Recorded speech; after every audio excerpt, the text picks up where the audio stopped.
Welcome to the CISSP Cyber Training Podcast, where we provide you the training and tools you need to pass the CISSP exam the first time. Hi, my name is Sean Gerber, and I'm your host for this action-packed, informative podcast. Join me each week as I provide the information you need to pass the CISSP exam and grow your cybersecurity knowledge. All right, let's get started. Good morning, this is Sean Gerber with CISSP Cyber Training, and today we're going to be doing CISSP exam questions Thursday. So today we're going to be talking about security operations and the need to know, least privilege, separation of duties, and so much more, right? So we're going to get into the CISSP questions for this domain, and this is domain 7. And just like everything else we have at CISSP Cyber Training, this is all available to you. If you go to CISSPcybertraining.com, you can check out all of the questions that are available to you, obviously. And we do, if you sign up for my email list, you'll get access to my daily, or actually you get 30 questions a month. So it's like, what, out of a year, 360, is that right? Yeah, 360 questions you can gain access to, all free, doesn't cost you nothing. Or you can gain access to my membership and gain access to various other CISSP questions and training things, all that you need to pass the CISSP. All right, so let us get started. Now, before we do, I want to kind of talk about a little bit of news. You know, I've been kind of banging on this whole MGM hack, and there was an interesting piece that came out just today around the MGM hack that occurred, and they're expecting that the overall cost for them is going to be right around $100 million. So that's huge, $100 million, and that is just because of this situation. They didn't want to pay the ransom at first, and so therefore that's where they ended up at. Now, when you think about that, that is a huge amount of money for basically causing all kinds of disruption and pandemonium within your environment. So this is where ransomware and being a CISSP and being a cybersecurity professional is so important. There's also another quick article I saw out there about Cisco, and I know it's been in the news recently related to their routers, and there's a critical flaw that they have. And what they've been seeing, and I used to do this when I was on the red team, they would go and they're targeting specific routers that are vulnerable, and they're usually finding them in small offices that are sitting off to the side. So if you have a company, maybe you have a remote office that maybe some salespeople sit into, so forth. These are the ones they target. And in many cases, because they target those systems, are those routers and then that network, because the networks are one big giant network, and more or less if you get access to one, you get access to many. And so that has become a big factor. It's an APT, which is an advanced persistent threat from China, that's been doing this. Again, this is hacking 101. They're just utilizing flaws that are out there, and they're targeting the least place where people look, and their ultimate goal is to blend in, and that's what a hacker will do.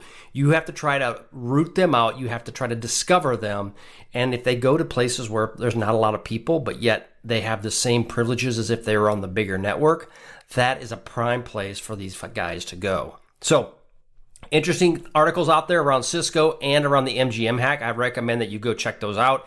You can see those on infosecindustry.com. I highly recommend that website, especially for any sort of security news that you might want to deal with. All right, so we're going to roll into domain 7. And so let's get started in these 15 questions that we can have available to you, and you can get this and listen to it. All right, question 1. Alice is a system administrator setting up access controls for a new project. What does need to know access actually mean? A, access granted based on the job description. B, access granted based on seniority. C, access granted only for required information. Or D, access granted to all employees.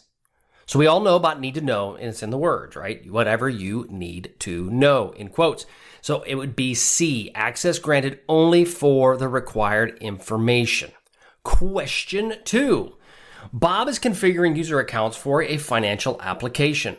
What should be his primary consideration for granting privileges? A, the department role. B, the employee request.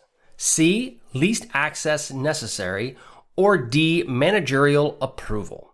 So again, Bob's configuring user accounts for a financial application. What should be his primary consideration when granting privileges? Again, the primary piece in this sentence, it would be C, least access that is necessary. Again, the principal least privilege mandates that all users should be given minimum levels of access necessary to complete the task in their role. Question 3. Carol's designing a system where the tasks for approving and dispersing funds should be divided. What principle is Carol implementing? A, separation of duties. B, need to know. C, least privilege. Or D, two-person control. Again, Carol's designing a system where tasks for approving and dispersing funds should be divided. What principle is Carol implementing? All right, and that would be A, separation of duties. This helps prevent fraud by dividing the tasks and the responsibilities among multiple people or systems. That is separation of duties. Question 4. Dave needs to implement a control where sensitive actions require approval from two individuals. This is a control known as A, job rotation, B, mandatory vacation, C, privileged account management, or PAM, or D, two-person control. Again, we're talking now we need sensitive actions requiring two people. It would be D, two-person control. Two-person controls do ensure that no single individual can perform the sensitive functions, and therefore it can keep the nuclear missiles from leaving the submarine. Well, that's a different story, but that in this case, same concept. Question 5. Emily is planning to rotate roles among her security team every 6 months. What is the primary benefit of job rotation? A, skill development. Again, primary benefit. Skill development. B, detecting malicious activity. C, reducing burnout. Or D, fulfilling SLAs or service level agreements. When Emily's planning to rotate roles every 6 months, what is the primary benefit of the job rotation? And that would be B, detecting malicious activity. This can help a lot, especially when you're dealing with malicious activity or fraud, by not allowing a single employee to occupy a role for an extended period. Now, I say this, and how many security professionals are in extended periods of time? And you probably need to look at auditing them or something like that. Question 6. Frank is enforcing a policy where every employee must take a mandatory 2-week vacation. What is the main security benefit of this policy? A, employee well-being. B, reducing overtime. C, detecting unauthorized activities. Or D, skill development. Okay, what is the security benefit of this policy? Not the benefit to the employee, but the benefit of security. And that is C, detecting unauthorized activities. Again, we want to look for unauthorized activities or fraudulent activities, and therefore you are moving people around or putting them on vacation. Next question. Grace needs to manage accounts with elevated permissions. What is her main concern? A, setting complex passwords. B, ensuring need-to-know access. C, monitoring and auditing, or D, all of the above. Again, managing accounts with elevated permissions is dealing with a PAM, privileged account management. And that requires stringent security measures, which is everything. That includes complex passwords, need-to-know access, and ongoing monitoring and auditing. So the answer is D, all of the above. Question 8. Henry is reviewing the SLAs, or service level agreements, for a new third-party service. What should be Henry's primary focus in an SLA? A, cost of service. B, feature set. C, downtime allowances. Or D, contract duration. So again, new third-party service, what should be his primary focus in this SLA? And that would be downtime allowances. Because really what you want is, that's one of the biggest things that costs you money if your systems go down. So you really need to clearly define the downtime allowances and other performance metrics that the SLA must call out, and that what meets your specific organizational needs. Question 9. Irene detects an account that went from normal user privileges to admin level. What should be her immediate action? A, disable the account. B, monitor the account for activity. Or C, notify her superior. Or D, perform a system-wide audit. Again, you notice that it goes from normal to admin. What should you do? Disable the account, right? So you want to go as fast as you can to, if it's got potential privilege escalation situation, you want to disable that account very quickly. Now, the question comes into sometimes is you don't want to disable it too soon because you might tip your hand. But in this situation, in this scenario, that was the best answer. Question 10, Jack is conducting a quarterly review of access rights in his organization. What principle is he primarily enforcing? A, two-person control. C, least privilege. Or actually, B, least privilege. C, job rotation. Or D, need to know. Again, he's conducting a quarterly review of access rights within his organization. What principle is he primarily enforcing? And that is B, least privilege. Access reviews do help enforce the principle of least privilege, and that does allow and ensures that only the necessary access and their rights are provided to them and granted. Question 11. Karen is regularly auditing privileged accounts. What is her main aim or main goal? A, ensuring password complexity. B, verifying account activity. C, checking role assignments. Or D, all of the above. So Karen is regularly auditing privileged accounts. What does she want to do?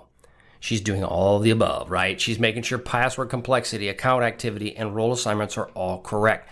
So therefore, that is the correct answer. Question 12. Luke, who is a data owner, needs to specify who can access his specific data. What principle is he enforcing? A, separation of duties. B, need to know. C, two-person control. Or D, least privilege. Again, he's needs to specify who can access his specific data. And that would be need to know. B, by specifying who needs that data, he's enforcing the need to know principle. Question 13. Nancy's negotiating an SLA with a cloud provider. What should she focus on as it relates to security? A, incident response time. B, encryption standards. C, compliance certifications. Or D, all of the above. And as we've talked about in the podcast over and over again, that would be all of the above. You want to understand the incident response, you want to understand how they're encrypting your data, and you want to understand if they have compliance certifications that they are adhering to. So all of the above. Question 14. Olivia is a system admin with full access to every system that is out there, that she's in her purview at least. How can her access be made compliant with the principle of least privilege? Okay, so now she's got access to everything. She's got demigod access. So what are you going to do? You need to get her least privilege. A, you grant her a temporary elevated rights when needed. B, you revoke her admin rights. C, you create role-based access profiles. Or D, you disable her account. The correct answer is A. Temporary elevated rights do allow her to do her role, her job, and do the access that she has to have for her role, but it also limits the exposure, or I like to say blast radius, in the event that Olivia goes rogue or her account goes rogue. Last question. Paul is planning to cross-train his team on different security roles. What benefit does cross-training primarily have? A, cost saving. B, fulfilling an SLA. C, implementing two-person control. Or D, enhancing team skills. Okay, so there's a lot in there that can be helpful, right, of having you to cross-train people. But the main answer is two-person control. This cross-training does enable the team members to assume multiple roles, therefore facilitating and implementing the two-person control by having more than one person capable of performing the sensitive tasks. Okay, that's all I've got for you on CISSP exam question Thursday, and we will move on to the next podcast, which will be coming out on Monday, and I hope that'll be over Domain 8 because we follow a sequence of events. But I hope you guys are having a great day. I hope you enjoy this. Work hard on the CISSP. I've got plenty of my students are passing the CISSP, and they are excited about it. Just signing off on one here tonight. So super excited for everybody that's wanting to take this test, because by golly, you got to get it done. It's important for you to get it done for you and your career. All right, have a great day, and we'll catch you on the flip side. See ya. Hey, thanks again for listening today. It's been my pleasure to prep you for the CISSP exam. Are you interested, though, in some free CISSP exam questions? Head on over to freecisspquestions.com and sign up to join my email list, and you'll receive access for 60 free CISSP questions each and every month for the next 6 months. That's a total of 360 questions just for signing up with CISSP Cyber Training. You'll also gain access to other free CISSP resources, so just head on over to freecisspquestions.com and sign up, or head on over to CISSPcybertraining.com and sign up today. Have a wonderful day, and we will catch you on the flip side. See ya.